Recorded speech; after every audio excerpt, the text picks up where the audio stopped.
ये क्या पूरा मामला था जो आपने केस दायर किया भड़ास सोशल मीडिया के? ये हुआ कि 29-30 जून की रात को करीब 2 बजे के आसपास मेरे मोबाइल पर ये जो वेबसाइट चलाते हैं भड़ास, इसके जो यशवंत है, इनके फ़ोन आने शुरू हुए और करीब 5-6 बार जब इन्होंने फ़ोन किया और मैं सो रहा था उस वक्त, मैंने देखा कि 5-6 मिस कॉल्स हैं उसमें, तो फिर उसका जवाब देना मैंने उचित नहीं समझा।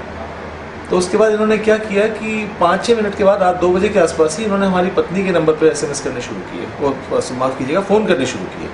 जब उन्होंने भी फ़ोन नहीं उठाया तो उसके बाद उन्होंने SMS भेजना शुरू किया। जैसे पहला मैसेज उन्होंने भेजा, hello madam, good morning, how are you जी।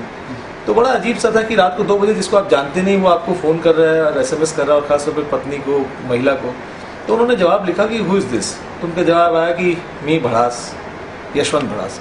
तो उनको फिर वापस उन्होंने, हमारी पत्नी ने SMS किया कि क्या आपको इतनी सेंस नहीं है कि रात के 2 बजे आप एक महिला को फ़ोन कर रहे हैं, SMS कर रहे हैं। तो फिर उन्होंने वापस लिखा कि हाँ मैं नॉनसेंस हूँ, हाँ मैं नॉनसेंस हूँ। तो फिर हमको लगा कि बड़ा गंभीर मामला है। तो अगले दिन हमने इसके बारे में पुलिस से बात की। तो हम पुलिस से बात कर रहे थे, इसी दौरान यशवंत का एक SMS मेरे पास आया अगले दिन कि कल रात को मैं आपको फ़ोन कर रहा था और SMS कर रहा था आपको, और मैडम को फ़ोन कर रहा था, मुझे 20,000 रुपये चाहिए थे, और लेकिन आपकी पत्नी जो है, उन्होंने बहुत व्यंग्य के साथ लिखा कि आपकी पत्नी माताजी नाराज़ हो गई, तो मुझे 20,000 रुपये चाहिए और मैं एक प्लॉट ले रहा हूँ, उसके लिए मुझे 20,000 रुपये कम पड़ रहा है। तो बहुत ही हैरान करने वाली बात ये थी कि एक व्यक्ति रात को फ़ोन कर रहा है जिसको आप जानते नहीं ठीक से, जिनसे आपका उठना बैठना नहीं है, वो आपको 2 बजे फ़ोन करे, फिर अगले दिन SMS करे कि मुझे 20,000 रुपये की ज़रूरत है, आप दीजिए।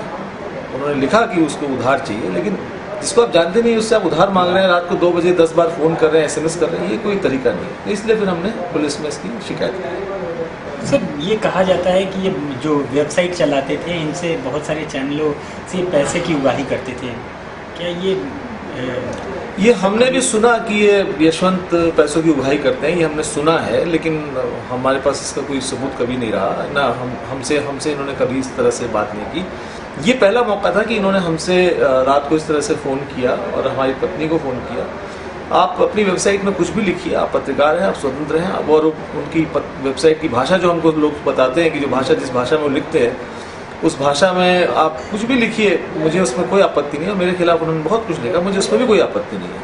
लेकिन आपत्ति ये है कि आप व्यक्तिगत जीवन में आपने हमको फ़ोन किया, उसके बाद आप रात को पत्नी को 2 बजे फ़ोन कर रहे हैं, SMS कर रहे हैं, तो ये तो स्वीकार्य नहीं है। और उसके बाद आपकी इतनी हिम्मत कि अगले दिन फिर आप SMS कर रहे हैं कि आपको 20,000 रुपये चाहिए थे। तो कहीं ना कहीं मुझे लगा कि ये शायद फ़ोन जो इन्होंने किया वो उसी कड़ी का हिस्सा था कि जो इनके बारे में कहा जाता है कि ये ब्लैकमेलिंग करते हैं, उगाही करते हैं, और 20,000 रुपये जो उन्होंने मांगे भी बाद में उधार के तौर पे ही सही, लेकिन आप 20,000 रुपये क्यों मांग रहे हैं, किस आधार पे मांग रहे हैं? हमारा आपका क्या रिश्ता है? हम आपको 20,000 रुपये दे देंगे, लेकिन रात को 2 बजे फ़ोन करेंगे आप लगातार 20 बार, और उसके बाद कहेंगे 20,000 रुपये चाहिए, तो ये इसके पीछे मंशा ठीक नहीं लगती है। तो क्या ये यशवंत को आप पहले से जानते हैं या कितनी अच्छी तरीके से? नहीं, मैं यशवंत को बिल्कुल नहीं जानता हूँ, बल्कि यशवंत की जो एक कहानी है जिसकी जो मुझे लगता है कि पता होनी चाहिए सबको, वो ये कि यशवंत आज से 5 साल पहले दैनिक जागरण अखबार में काम करते थे, और एक बार मैं उस वक्त स्टार न्यूज़ में था, और उस वक्त इन्होंने नौकरी के सिलसिले में मुझसे संपर्क स्थापित किया था। और जब 2-3 दिन हो गए इनको कोई ऑफिस से फ़ोन नहीं गया होगा, तो इन्होंने रात को 1:30 बजे शराब के नशे में हमको फ़ोन करना शुरू किया। और जब हमने इनको समझाया कि कोई वक्त नहीं है आपको, अगर आपको जॉब के लिए बात करनी है तो दिन में बात कीजिए, ऑफिस में आके बात कीजिए, तो इन्होंने रात को फ़ोन पर गालियाँ देनी शुरू कर दी, और बहुत ऐसी गालियाँ जिसको हम बयान नहीं कर सकते। और उसके बाद जब इनका फ़ोन लेना बंद कर दिया तो इन्होंने फिर SMS भेजने शुरू किए। तो अगले दिन हमने इनके जो मालिक हैं संजय गुप्ता दैनिक जागरण के, उनको हमने फ़ोन किया। हमने कहा देखिए साहब, आपका रिपोर्टर है, वो नौकरी के लिए फ़ोन कर रहा है, ठीक है, लेकिन वो रात को 1:30 बजे फ़ोन करता है, गाली देता है, तो ये तो बहुत ही अस्वीकार्य है। तो संजय गुप्ता जी का मैं आभार जताऊंगा कि उन्होंने तुरंत कार्रवाई करते हुए इनको 1 घंटे के अंदर दैनिक जागरण से निकाल दिया।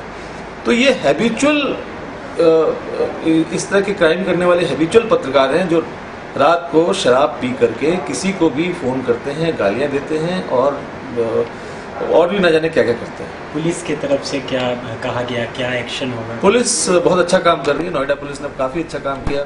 जैसे ही हमने शिकायत की उसके 2 घंटे के अंदर नोएडा पुलिस के SSP प्रवीण कुमार ने बहुत तत्परता दिखाते हुए अपनी टीम का गठन किया, और उसके बाद उन्होंने इनको गिरफ्तार कर लिया।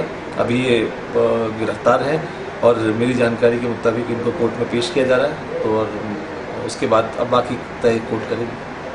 Thank you. मेरी या मैं हिंदी में